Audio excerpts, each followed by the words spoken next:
বোনের বাড়িতে ভাইয়ের উপস্থিতি বয়ে আনে এই দ্বারন্দ। তবে কেন ভাইয়ের বাড়িতে বোনের উপস্থিতিতে লেগে যায় দ্বিধাদ্বন্দ্ব? বোনের কাছে ভাইয়ের সাফল্যই একমাত্র স্বপ্ন। বোনের কাছে বিধাতার সেরা দেয়া ভাই একটি অমূল্য রত্ন। কথাটা কিন্তু আসলেই বাস্তব। দেখবেন বোন ভাইকে এতটাই ভালোবাসে, সবটা দিয়ে ভালোবাসে, কিন্তু সেই বোনেরই জায়গা হয় না ভাইয়ের বাড়িতে।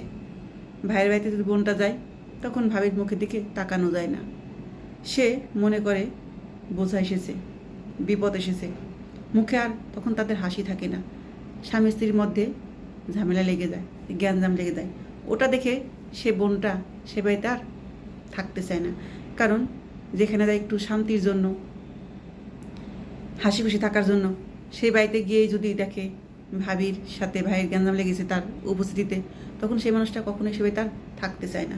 ঠিক আছে, কারণ তার কারণে তাদের সংসার অশান্ত হোক, বোন কখনোই চায় না ভাইয়ের অশান্তি হোক। তাই বোন সেখান থেকে চলে আসে। কিন্তু দেখবেন বোনের বাড়িতে যখন ভাই যায়, বোন এতটা খুশি হয় যা কল্পনার বাহির।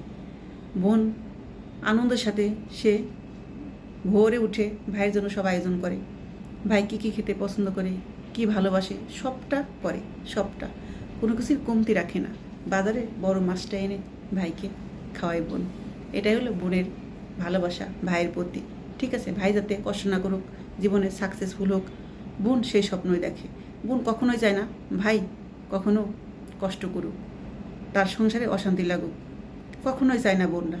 বোনরা ভিতর থেকে, এক হৃদয় থেকে ভাইকে ভীষণ ভালোবাসে। ভাইয়ের প্রতিটা স্বপ্ন পূরণ হোক, বোন সেটাই কাম্য করে। ঠিক আছে, কিন্তু সেই বোনেরই জায়গা হয় না ভাইয়ের বাড়িতে। ভাই চাইলেও ভাবি চায় না। বোন গেলে ভাবি ভাইয়ের সাথে গ্যাঞ্জাম লাগিয়ে দেয়।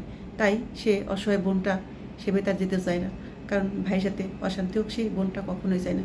আসলে বোনের মতো ভাইকে কে কখনো ভালোবাসতে পারে না। নিঃস্বার্থভাবে ভালোবাসলে একমাত্র বোনরাই বাসে। কথাটা জীবনের সাথে মিলিয়ে নেবেন।